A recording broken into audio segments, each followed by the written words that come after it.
Hey guys. So yeah, if you remember from last video, there's the living room. So we're going to continue on into, I don't know if we saw these. These are coasters, or beer mats as they call them, that I got from Metal Hammer magazine, which is a British publication. Pretty cool magazine, you should check it out if you want to. On the other side, we have some more.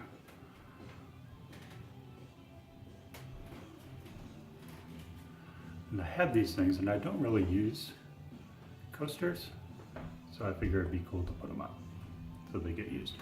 Okay, so on this side, we just have some more, what do we have? Some more local stuff. Out of these, let's see, I went to that one at the Viking. That was a cool show. And I think that's it. Nope, I went to that one, the Cold Kingdom Tour kickoff. That was a cool show. I don't know where I made it. And then here is the Elmwood show that, the poster for the Elmwood show that Smudge did when Emergent was still supposed to be the headliner before they dropped out. So it was just Favor the Fall and Silent Redemption and Little Old Us. Still a pretty cool show though.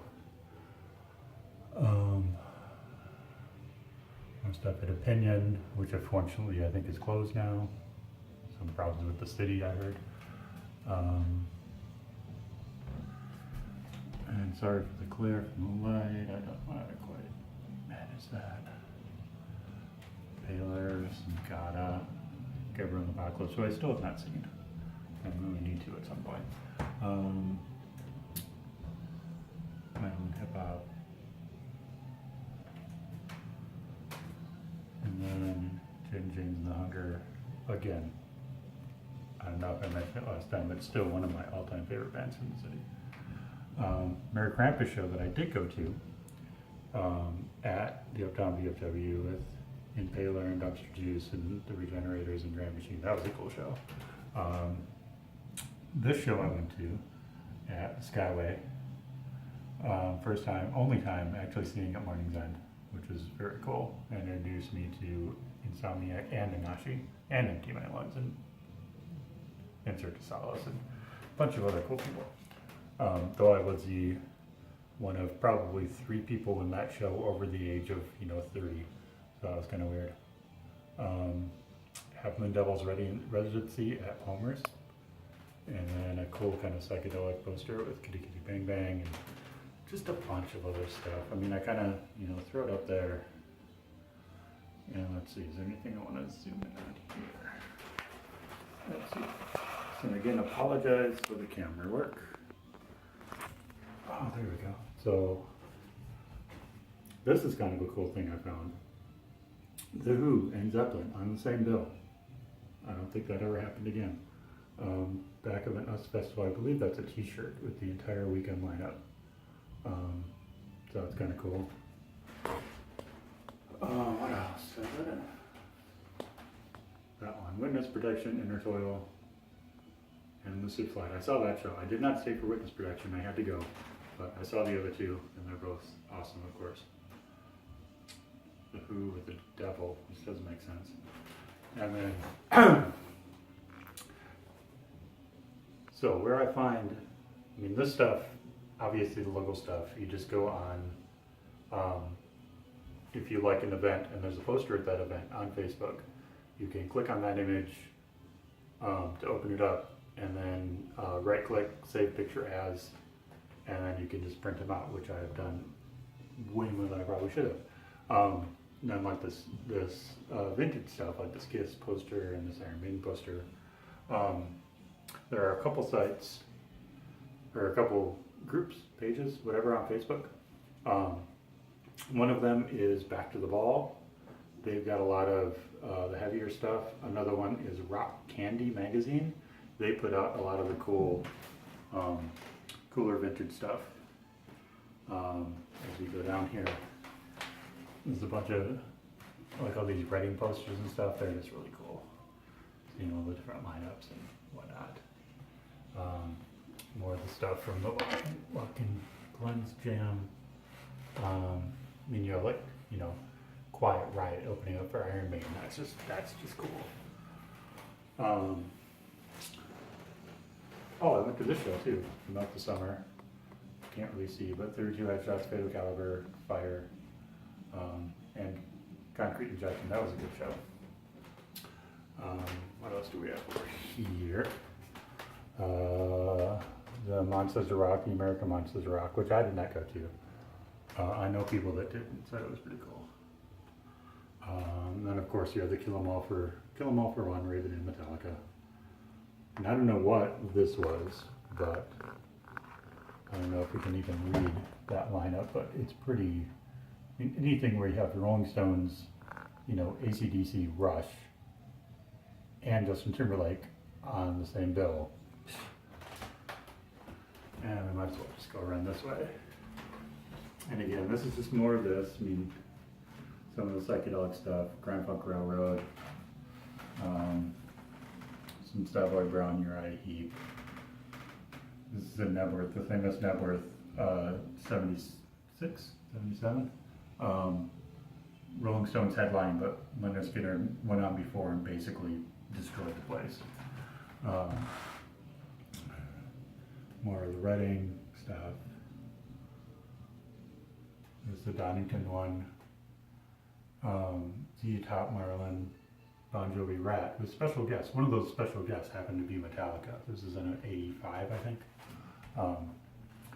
So having, you know, Metallica play under Bon Jovi and Rat is pretty laughable now. But some of the other Monsters of Rock and Reading. And then because it fit, we have, I believe, last year's Memory Lane Block Party. Probably can't read the lineup, but did not go to that either, but you know, whatever. And then a bunch of these are from an old calendar I had, which are just cool, like, you know, older vintagey psychedelic stuff. Let me adjust this real quick, and again, apologize for the camera work. Big Four show that finally happened, which again didn't come here, so I didn't go. Sacred Reich, 30 Years of Ignorance. I'm sure that would be a good show. We have Rockfest, and this is a cool thing because there's a 300 Monster with Burn Offering, Buried Remains, and Blood Fist Promotions. They promote a lot of the cooler metal shows around. Blood Fist Promotion does all the festival stuff, so the Winter Solstice and Terminally Ill Metal Fest, and they're combining a couple of them, and they're doing it. It's called Fire and Ice. That's going to be in St. Cloud, I believe, coming up. I think April, May, something like that. I would say check that out if you can, because it's a killer lineup. It's like a 2-day event. There's one of the terminal shows I went to down in Fierno. Tomorrow Brings New Blood, Living Through Ghosts. I think I went to that one. And that one as well.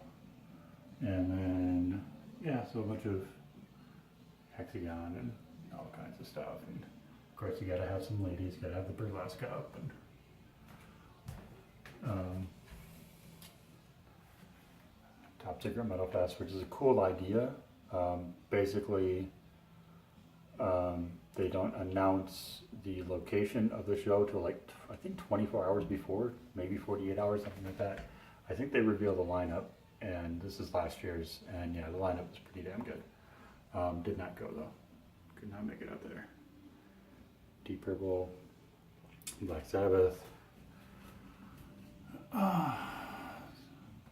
Dynamo, just, I mean, and then this, I don't know exactly where this is, but you know, over the course of, this is a week, or a couple weeks, you have, you know, Zappa, Roxy Music, Led Zeppelin, Bob Marley, Santana, I mean, you know, Ramones introducing Talking Heads, so one of their early shows, and Blondie, and of course, you gotta have, you know, the Muppet Band, and I'm name their name. Dr. Teeth and Electric Mayhem. Yay, that's it. Another older vintagey one, Chambers Brothers, Velvet Underground. And then cover of Metal Hammer with Baby Metal. And I don't know how many of you know Baby Metal, but you should check them out. They're pretty good. They're not just a fad like everybody says they are. Poorhouse, 32 Headshots' first attempt at their CD release. They had to reschedule it a couple times. It just happened last week, I believe. A week and a half ago, something like that. It was at the Poorhouse. Piranha was not there, but who was there? I don't remember. Somebody will fill that in.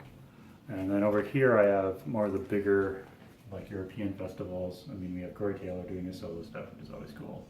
Ozfest meets Knotfest. Again, cool idea. Best of both worlds and great lineup on both. Allegiance, Overkill, Crowbar, yeah. And then you have like Bloodstock, which happens over in England, and you have Houston Open Air, which obviously is in Houston. Hellfest, which is in France, which is a festival I've never really understood, because you have, you know, Aerosmith and Slayer and Prophets of Rage all in the same bill. So I never really understood that one, but and of course Spinal Tap. Gotta have the movie poster for Spinal Tap because it's Spinal Tap. And then the Beatles, of course, the London Palladium show, and you know, Decline of Western Civilization Part 2. Gotta have, you know, the Metal Years available on video cassette. Yay. Then getting down here, we get into Monterey Pop. First International Monterey Pop Festival. Which it was the one and only Monterey International Pop Festival. But again, for those who have not seen the film, you really should, because it is quite good. And they, of course, it was the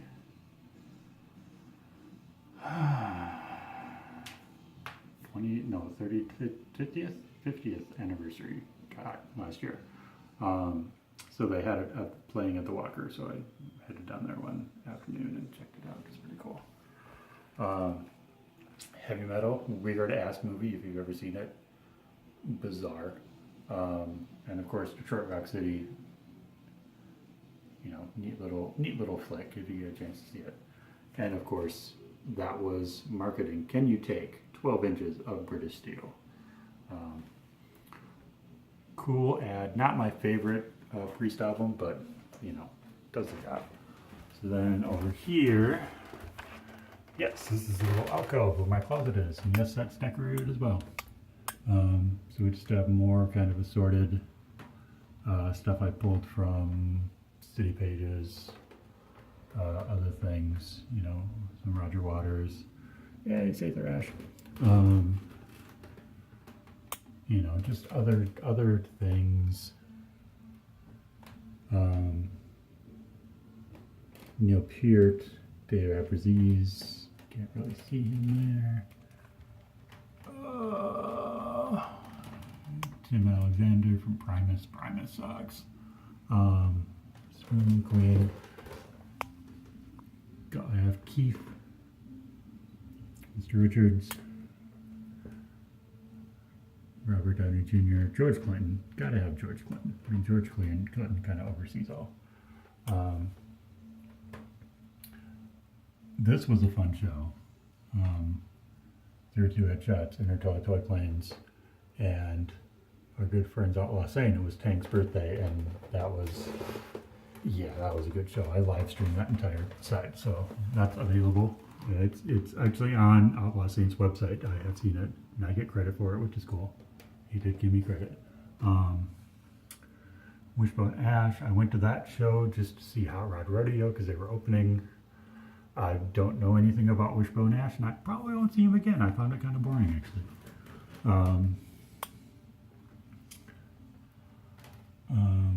Yeah. let's see, Jing the Hunger, Hannah Big Bounty, Millionaires Club. That was a fun show. My first time at Hook and Ladder. Couple weeks there's going to be a metal show there, which will be fun. That I'm planning on going to. Kiss, gotta have Kiss. So that's that. Here on this wall is all back, so you can see it. All the cool like City Pages covers, which I thought were kind of neat. All the when same-sex marriage got legalized, which is awesome. All of those, you got, you know, Fringe, and you got Artist of the Year. When they did their History of Sex World, got to throw that up there. So that's that, and then above the doorway here, we kind of have the section that is kind of my dad's section, because he needs to be represented as well. So this is a flyer for the last show that he did up north,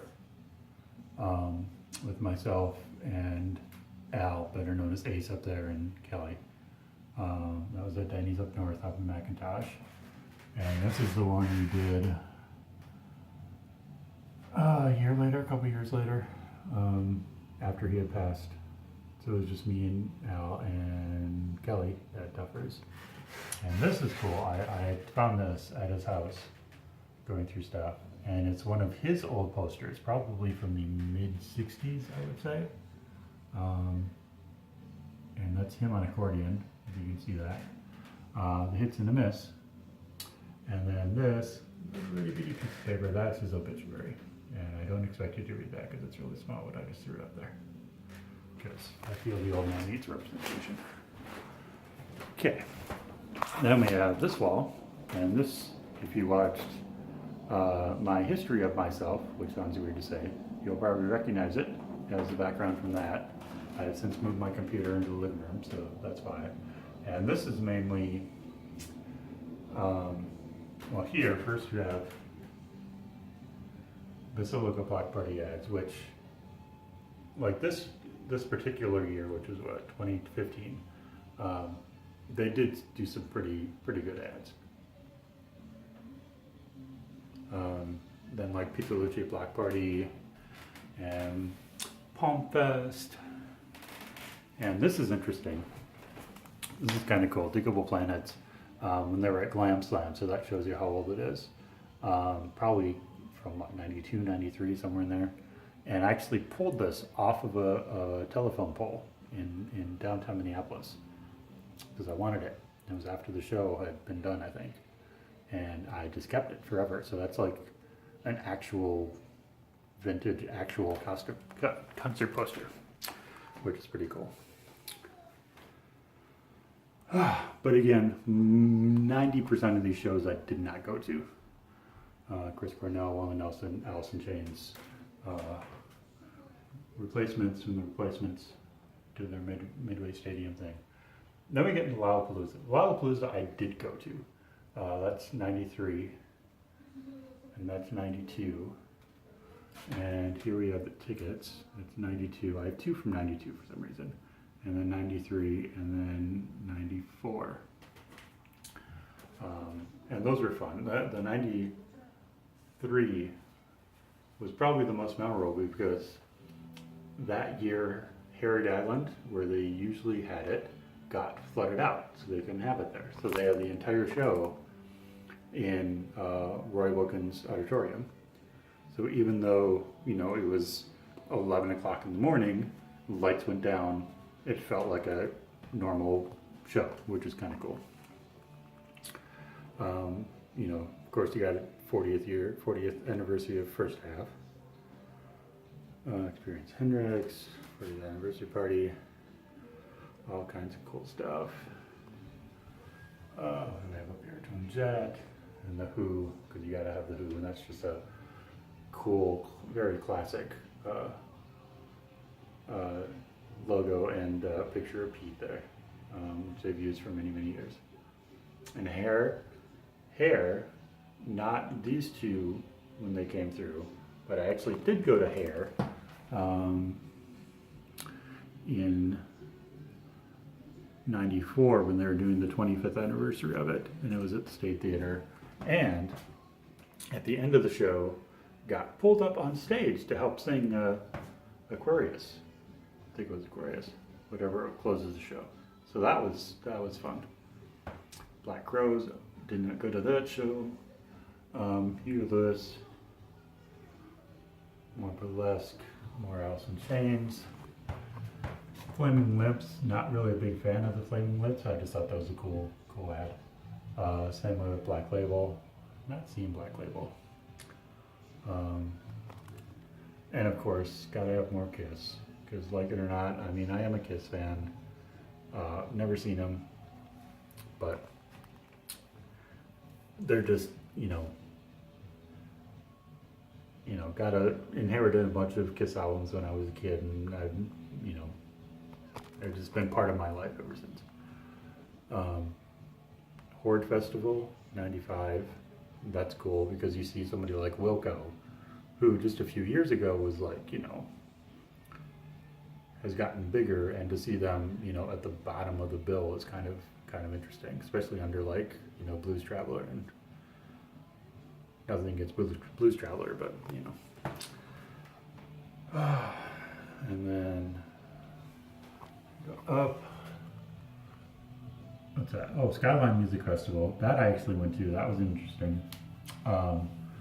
My supervisor at work at the time had tickets, and I think one of the people she was going with dropped out, and she kind of came to my desk and said, "Hey, you want to go see a show tonight?" And I was like, "Okay." And so I went, and that was cool. Steve Miller. And then I have a bunch of stand-up comedy, because that's the other thing I really like is just what I've always liked. Comedy in general, but especially stand-up, because it does take skill, a lot of skill to do stand-up successfully. So the only stand-up comedy show I've actually seen was Dave Mordell. He was on Last Comic Standing, and that's where I knew him from. And he's local. I think he's part of the KQ Morning Show now. I haven't listened to that in years, but it was fun. It was a lot of fun. But like, your Jeff Dunhams and your Chris Hardwick and Craig Ferguson and, everybody else, Amy Schumer, who I still like, despite the fact that I think her quality of work has kind of gone downhill. I mean, really the only special of hers that I like is her first one, Mostly Sex Stuff, which is actually really, really funny. And the first about season of Inside Amy Schumer. Jeff Foxworthy, of course, Blue Collar Guys, gotta do that. And what else do I have down here? Lewis Black, one of my favorites. I mean, how can you not like Lewis Black? He's just awesome. And then finally, as far as the dining room is concerned, we have the window, which is my TV wall. So up here, we have Portlandia and House of Lies and Roadies, Men Seeking Women, Archer. Oh, can't see that. Sorry. Again, selfie stick. Still kind of working with it. And Scream Queens. The first season of Scream Queens was really good. Sex, Drugs, and Rock and Roll, which is funny. Wicked City, which I'm so sad they took off the air, because it was just getting good when they took it off the air. Those of you who have seen it, I wish they would release it in some way, shape, or form so I could rewatch it. Agents of S.H.I.E.L.D. Michael J. Fox Show, which I thought was good and got canceled. Sleepy Hollow, which was good for a couple seasons and then got kind of weird. It's F in Science. I think I've seen, I don't remember. Anger Management, which I thought was good, considering after the meltdown Charlie Sheen had. Gotham, which is probably one of the few shows currently on the air that I look forward to. It's coming back tomorrow. I think it's coming back tomorrow, or sometime in March. But that, in my opinion, which might not be very high, but I think that's one of the best shows on the air right now. Heroes Reborn. I watched all of Reborn. I've seen all of Heroes. I like Heroes. I like the idea of it. Casual, that's really good too. That's a Hulu original. Over here, of course, we gotta have the Stranger Things cast in the Star Wars pose. And of course, showing my love for Gotham. Gotta have everybody up there. What else do we have? Sirens and Girls. And Vinyl, another show I really liked. That was what was that, an HBO? That I really liked, that I wish we could have had at least another season of. Orange is the New Black, which I'm not caught up on. I'm about at least a season behind, if not two. And Archer is just brilliant. And I know it's coming back at some point. March 18th, I think is the comeback date. Undateable, Shameless. The Following, okay. The first season of The Following is probably one of the best first seasons of television I've ever seen. And I know that's stating a lot, but I thought it was so good. In the following, in the later seasons, it got kind of weird, but that first season cannot be matched. I'm sorry. Always Sunny, just because that's a badass ad, and Bad Judge, which I liked. Nobody else did, because obviously it got canceled. But so guys, that is. Oh, and the fridge. Gotta do the fridge real quick. Running out of time. Sorry, these things are so long. But so for those that remember the Rock-afire explosion, there they are. And this is kind of where I put extra stuff. South Park. You know.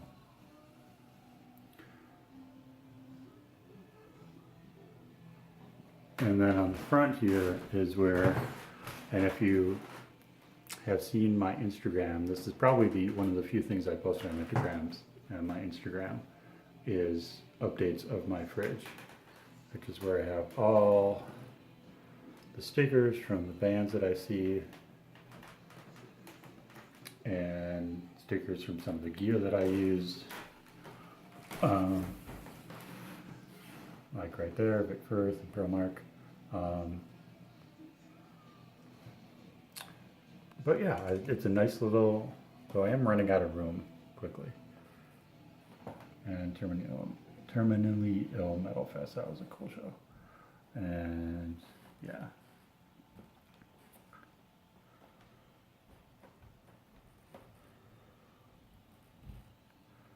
So yeah, when I get new stickers, I like to update it and all that fun stuff. And I don't have too many repeats. I have a couple of repeats, but if I have a sticker from a band that has, a different design on it, I'm probably going to throw it up. Like I have 2 Blood War and 2 Down Inferno, but they're slightly different logos. So that's cool.